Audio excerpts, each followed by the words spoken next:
بسم اللہ الرحمن الرحیم، اللہم صلی علی محمد و علی محمد۔ مومنین، تدوین حدیث شیعہ کے عنوان سے ہماری گفتگو جاری ہے۔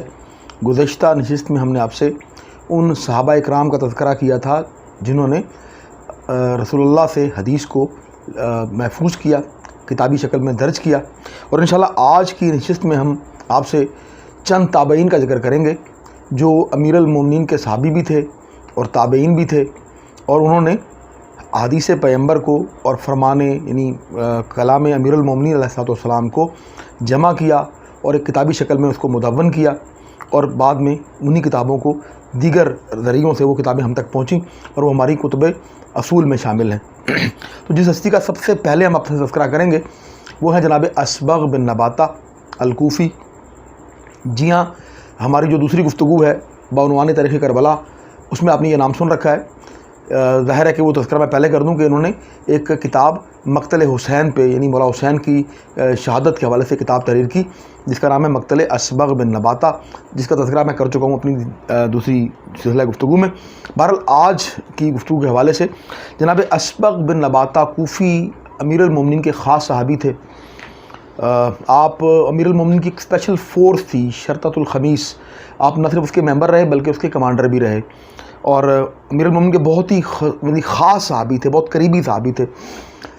نہج البلاغہ میں، یعنی بہت مشہور کتاب ہماری اہل تشیع کی نہج البلاغہ، اس میں جو خط امیر المومنین علیہ السلام نے جناب مالک اشتر کو لکھا ہے، اس خط کے راوی بھی یہی اصبغ بن نباتہ ہیں۔ اس کے علاوہ امام حسن مجتبیٰ کے نام پہ جو وصیت ہے امیر المومنین علیہ السلام کی، اس کے راوی بھی یہی اصبغ بن نباتہ ہیں۔ اس حوالے سے ایک بہت ہی قداور شخصیت۔ بہرحال چونکہ وقت محدود ہے تو ہمیں بہت سی شخصیات کا تذکرہ کرنا ہے، تو اس اگلی شخصیت کا ہم آپ سے تذکرہ کر رہے ہیں وہ ہے جناب عبید اللہ بن رافع۔ جی ہاں، جناب ابو رافع رضی اللہ تعالیٰ عنہ کے بیٹے، امیر المومنین کے خاص صحابی، بہت ہی قریبی امیر المومنین کے سمجھے جاتے تھے، اور آپ امیر المومنین کے کاتب رہے، یعنی کتابت کرتے رہے امیر المومنین کی جانب سے، ایک خاص منصب تھا کتابت کا، اس پہ فائز رہے۔ امیر المومنین علیہ السلام کے فیصلوں پر ایک کتاب قضائے امیر المومنین تحریر کی جو کہ ہماری کتب اصل میں یعنی کتب اصول میں شامل ہے۔ اس کے بعد اگلی ہستی ہیں علی بن رافع۔ یہ بھی جناب ابو رافع کے فرزند تھے، یعنی جناب ابو رافع رضی اللہ تعالیٰ عنہ کے بیٹے تھے، امیر المومنین کے انتہائی قریبی تھے، بہت ہی معتمد تھے، تابعی تھے، بیت المال کے انچارج رہے۔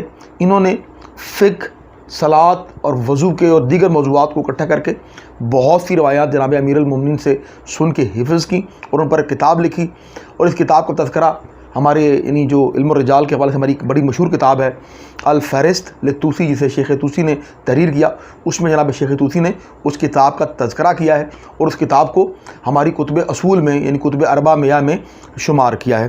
اس کے بعد مومنین ایک بہت ہی مشہور ہستی جناب سلیم بن قیس ہلالی۔ یہاں آپ نے اکثر کا نام سن رکھا ہے، امیر المومنین کے خاص صحابی تھے اور بہت ہی یعنی کہہ لیجئے کہ امیر المومنین کے قریب تھے۔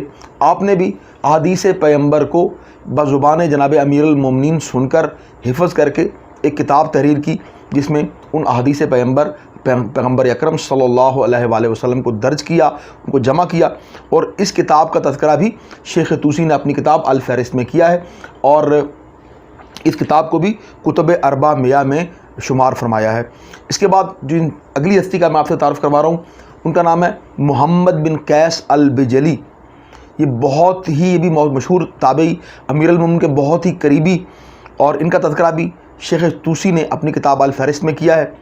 واقعہ کچھ یوں ہے کہ انہوں نے ایک کتاب جو ہے وہ امیر المومنین سے روایت کی ہے، یعنی ایک پوری سند موجود ہے ان کی کتاب کی جو انہوں نے یعنی محمد بن قیس بجلی نے امیر المومنین سے روایت کی ہے۔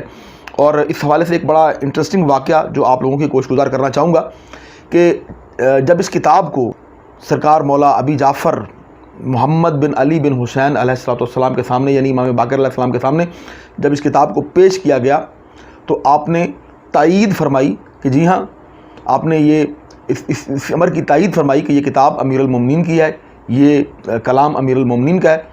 اور اس کے بعد راوی کہتا ہے کہ یعنی راوی نے امام علیہ السلام کو نماز کے ابتدائیے میں اس کتاب میں سے کوئی دعا پڑھتے ہوئے سنا، یعنی یہ ان ہستی کی جو ہے قدر و منزلت وہ آپ اس بات سے اندازہ لگا سکتے ہیں۔ ممنون اس کے علاوہ اور بھی بہت سی شخصیات ہیں جن کا ظاہر ہے کہ تعارف اگر میں پورا تعارف بیان کروں تو ویڈیو کافی لمبی ہو جائے گی. بہرحال مطلب مثال کے طور پہ ایک ہیں یعلا بن مرہ، ربیعہ بن سمی، حرس بن عبداللہ اور عبداللہ بن حر. تو ان کا میں چاہتا ہوں کہ تھوڑا سا مختصر سا تعارف آپ سے کروا دوں. اس حوالے سے کچھ امپورٹنٹ باتیں. حرس بن عبداللہ یہ بھی ایک بہت مشہور تابعی ہیں امیر المومنین کے، اور امیر المومنین نے ایک یہودی کو چند سوالوں کے جوابات دیے تھے، جو بڑی مشہور روایت ہے جو ہمارے اکثر اوقات ہمارے ممبروں سے بیان کی جاتی ہے. اس حدیث کے راوی یہی یعنی الحرس بن عبداللہ ہیں.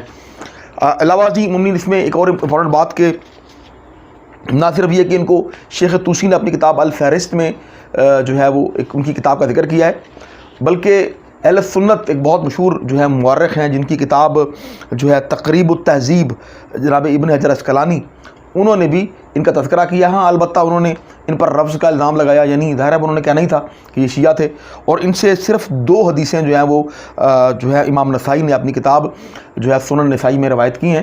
تو یعنی روایت ضرور کی ہیں لیکن 2 حدیثیں، اور ان کو ضعیف قرار دیا ہے، اور ان پر ان کی جو ضعف کی جو وجہ ہے وہ ان کا بقول ان یعنی اہل سنت ابن حجر اسقلانی کے کہ یہ رافضی تھے، تو دیٹس وائی ان کی روایت کو انہوں نے کمزور شمار کیا ہے.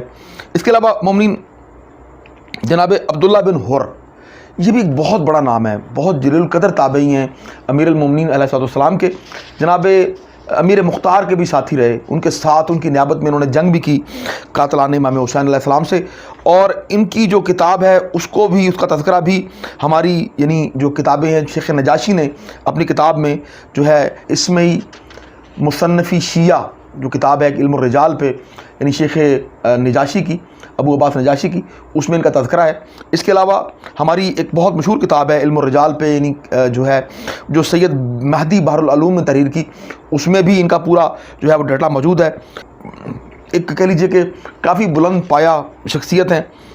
تو ممکن بہت سی دیگر بھی شخصیات موجود ہیں، لیکن چونکہ ہماری اس گفتگو کو ہمیں محدود کرنا ہے، مختصر کرنا ہے، چند منٹ تک محدود کرنا ہے، تو لہذا دیگر انشاءاللہ کبھی موقع ملا تو ان کے حوالے سے بھی آپ سے تفصیلاً گفتگو کریں گے. تو آج کی ویڈیو میں اتنا ہی، انشاءاللہ ملیں گے کسی نیکسٹ ویڈیو میں. اللہ حافظ.